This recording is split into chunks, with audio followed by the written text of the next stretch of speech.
भारतीय राष्ट्रीय मजदूर कांग्रेस के स्वामीनाथ जायसवाल जी हैं।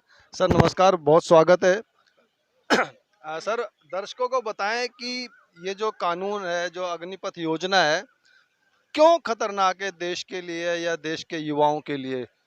देखिए, देश का युवा अभी भी एग्ज़ाम देकर 3 बार पीटी दे चुका, उसका एग्ज़ाम भी कैंसिल कर दिया गया। 3-4 साल बेचारे गाँव के युवा, हम लोग गाँव से बिलॉन्ग करते हैं, देखते हैं सुबह 3 बजे 4 बजे से बच्चे तैयारी करते हैं कि हम फौज में जाकर मातृभूमि का रक्षा करेंगे।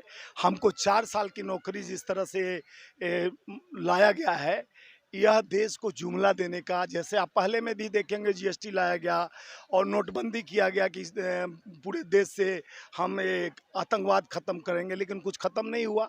उसी तरह का जुमला ये लाकर 4 साल में आप भी प्रेस से हैं और पुलिस वाले यहाँ बैठे हैं जो हम लोग को रोक रहे हैं। 4 साल का कॉन्ट्रैक्ट फार्मिंग का नौकरी मिल जाए, लड़का 21-24 साल में रिटायर होकर घर में 27 साल में पहुँच जाएगा, तो उसके परिवार में अगर शादी ब्याह चाहे किसी भी माध्यम से कोई आएगा पूछेगा भैया क्या काम करते हो, तो फौज में काम करते थे, रिटायर हो गए। उसके बाद जैसे भाजपा का एक नेता विजय वर्गीय उपाध्यक्ष हैं राष्ट्रीय, उन्होंने कहा कि फौज का उनके ट्रेनिंग के बाद उनको सीधे कि भाजपा के ऑफिस में चौकीदार बना दिया जाएगा, किसी को प्लम्बर का काम। अब बताइए, जो देश का रक्षा कर कर देश को नाम से शहादत देना चाहता है, मातृशक्ति की रक्षा करना चाहता है, उसके नाम से खिलवाड़ क्यों? ये भारत का, देश का जनता जानना चाहता है। युवाओं के साथ ये धोखा, पहले किसान के साथ धोखा दिए, जो 5 कानून लाए जिसके लिए निरंतर किसान 1 साल तक बॉर्डर पर बैठ के अपने बात को रखे, जिसमें 700 किसानों ने शहादत दिया।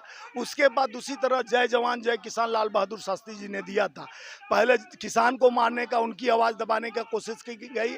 अब जवानों को जिस तरह से, अब मान लीजिए आर्मी एक विश्वास है, देश का रक्षा हमारा भारत का शौर्य है, पूरा विश्व कांपती है। इसी अभी चाइना आग तड़ेरी हुई है, पाकिस्तान से हमारा बैर चल रहा है, कई विदेश चारों तरफ से घेरा हुआ है हमारा देश। उसके बाद हमारे सीमा पर सेना में 3 साल से कोरोना काल से भर्तियां नहीं हुई हैं।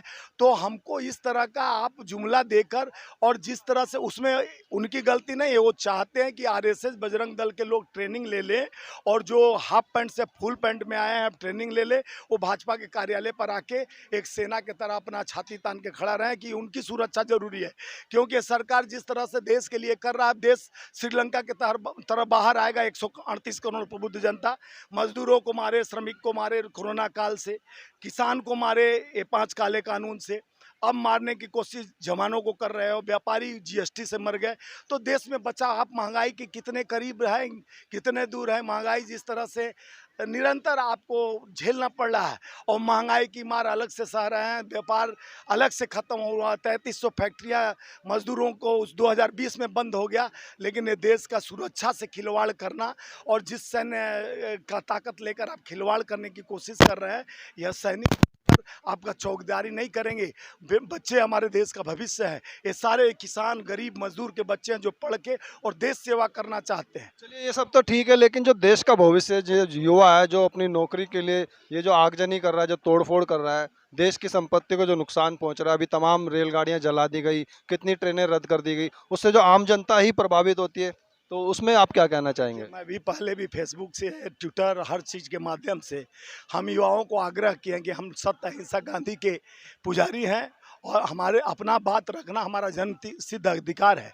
लेकिन देश की संपत्ति हमारे टैक्स से, हमारे व्यवस्था से कटती है, और इसको जलाना, आगजनी करना, उसमें यात्रा कर रहे हैं आपके परिवार के भाई, चाचा, बंधु, आपके मित्र, आपके गांव के सगी संबंधित उससे जा रहे हैं, आ रहे हैं, उनको असुविधा न पहुंचाकर अपने बात को रखना है तो गांधीवादी बन कर रखिए, और इस अंधे बहरे गूंगे सरकार के तानाशाही नीतियों के खिलाफ लड़िए।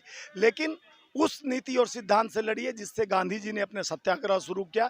जो हम लोग आज सत्याग्रह कर रहे थे, कि हम किसी भी दबाव से नहीं, हम लोग उन युवाओं के, युवा पीढ़ी की आवाज़ को, उनको आगे बढ़ाने के लिए सरकार को बताना चाहते थे कि हम, आप चाहे पुलिस लगा लो, ईडी लगा लो, सीबीआई लगाओ, इनकम टैक्स लगाओ, लेकिन युवाओं का आवाज़ नहीं दबेगा। हाँ, हम हिंसा के पुजारी नहीं, हम सत्य हिंसा के पुजारी हैं, हम गांधीवादी हैं। ये लड़ाई कहाँ तक ले जाने वाले हैं अगर ये कानून वापस नहीं होता, ये योजना कैंसिल नहीं होती है तो? जब तक यह कानून वापस नहीं होता तब तक ये सत्याग्रह चलेगा, और ये सत्याग्रह हर गांव, कस्बे और हर चौक चौमानी और हर देश के कोने कोने में चलेगा।